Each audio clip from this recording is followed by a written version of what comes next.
18 minutes past 6, you're watching AM. ACT wants to see youth offenders as young as 11 fitted with ankle bracelets.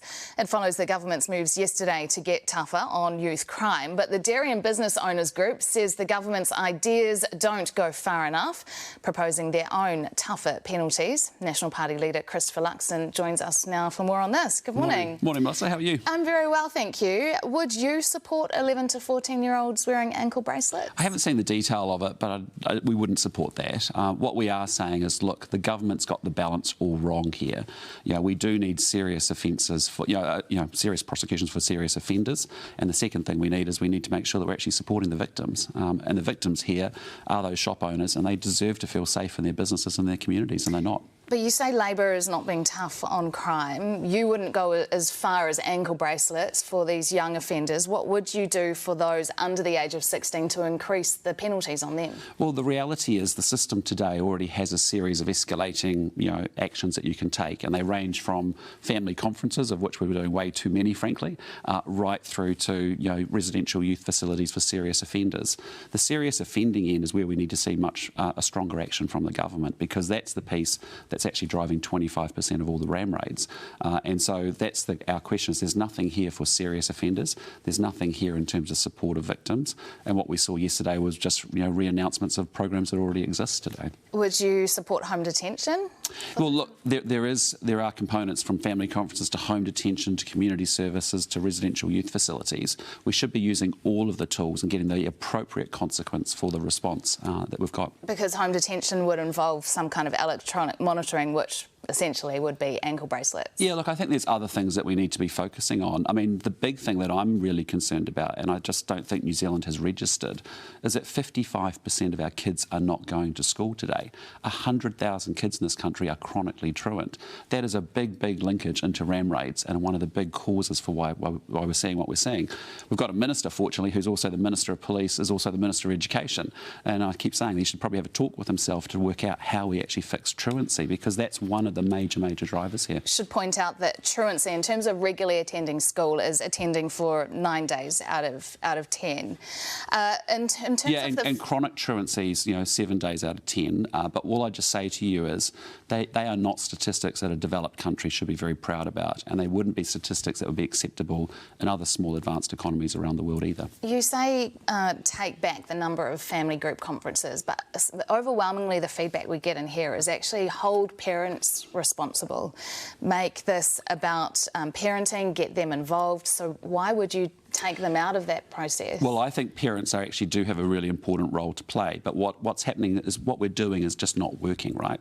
We've had a 500% increase in ram raids, violent crimes up 21%, retail crimes up 31%, gang memberships up over 40%.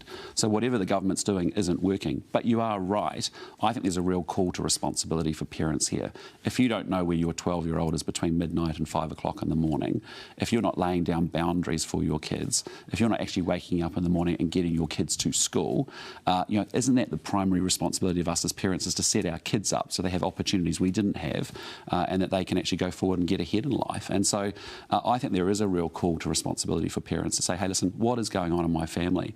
The families are the building blocks of our community, and parenting is one of those big pillars. And so I just encourage all the parents out there to think about what is going on in their families, and are they being intentional enough? Would you introduce punishment, penalties for parents? I think it's really difficult, but all I think is, as parents, you just have to make the call and say, like truancy, for example, today, we now have free lunches, free breakfasts, free period products, support with uniforms, and in many cases it's about, waking up and getting the kids to school and having that expectation on them. Just want to run through quickly some ideas from the Dairy and Business Owners Group, if you can say whether you'd consider it yes or it's just a flat-out no. So they say, we'll ask social media channels to block accounts that glorify crimes that are inflicted on small businesses. Something you'd consider? Yeah, I'd love to think it's a great idea. It's actually really hard to do, as we've found on a number of issues around social media platforms. So the devil in that one is in the detail of what's possible. Confiscate mobile phones of offenders? I'm up for any of those sorts of ideas. We should try anything that kind of works. But the reality here is, again, we're not being tough enough on the consequences for serious offenders. And the second thing is we're not actually offering enough support to those victims either. OK, but open to the idea of taking taking phones off look, them? I mean, I think we've got to ask questions of anything that works, but all I'm saying is today we already have a set of escalating consequences in the system that we're just not using. I want to talk to you about work visas. This is something we've been covering on AM, particularly in relation to the specs around hospitality. Yep. We have heard about qualified chefs who are have been, had decades of experience. They can't get a visa here because they don't fit the level 4 qualification standards, which are actually for intermediate chefs. Not even someone like Gordon Ramsay. I read that. Accepted. Yeah, it was amazing, wasn't it? The Prime Minister, though, has said that they are going to check whether these settings are being applied correctly. What's your understanding of whether the settings are right? Oh, look, we've got our immigration settings completely wrong in this country. Every sector, every region is crying out for workers. And the reality is the government has created a real blockage in immigration in New Zealand. And I actually think that there is actually, from a government perspective, they believe that immigration is a zero-sum game. They actually believe that an immigrant takes away a job from a local New Zealander. We actually think it's very additive, it's very good.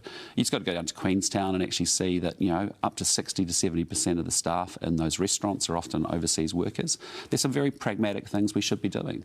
We've talked a lot about nurses and fast-tracking to, a pathway to residency. But on working holiday visas, that's something we could be doing a great job on. We should extend the age to 35. We should let people come back 1, 2, 3 times. We could extend their visas as they are today. And, that's the sort of thing we need to be doing, getting out there and marketing it to the world. The challenge we've got post-COVID is that we actually have to restart our connections to the world. And just because working holiday visas used to come from Germany and South America and other places, New Zealand's no longer top of mind, and we have to work hard at restarting all those relationships out there again. Although, to be fair, we are in winter, and as we go into summer, there probably will be more of a flow-through on All that. I'd just say, Melissa, though, is the Australians have been at this for 7 to 8 months now. They made a really big effort to say, look, if there's a global war for talent, if you want the best here and you want workers to be here, you've got to actually be the best as a system. Just quickly, on the Credit Contracts Consumer Finance Act, which people will most probably better know as legislation change that came in late last year, which means banks, when looking at loans, would look at things like your Starbucks Uber Eats, your coffee. There's been a number of U-turns on that. Now, you described it yesterday to a financial advice conference as dumb. You suggested that you would actually just remove it entirely for the major banks. No. So that's a really good piece of legislation. But what happened was there was a but good. You didn't call it dumb. Yes, I did, and I'll tell you why. Because what happened is the intention of that legislation or the amendment that was made was to crack down on payday lenders and predatory loan sharks, and that's a really good thing. But what happened was that after the legislation, the regulations get drafted, and it sucked in all the banks. And if you think about the top 18 banks in New Zealand, they're well regulated by the Reserve Bank of New Zealand, and the consequence of that is exactly what it's been, which is it's been very difficult for first-home buyers to be able to secure a mortgage. It's been very difficult for developers to get funding. What we said back in February when this first came to life was, why don't we go into Parliament next week and under urgency, actually we would support the government to say, let's make an amendment to make sure the banks aren't captured because they've been inadvertently captured by this legislation.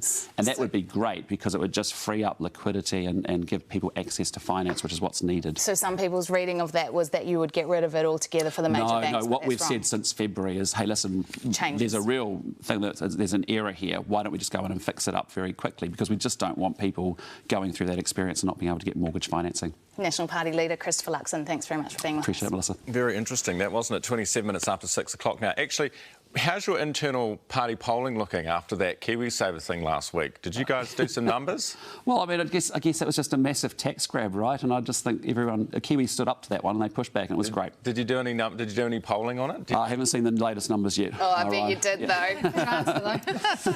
Well, we'll wait and see what happens, shall we? 27 after 6 o'clock now. Coming up.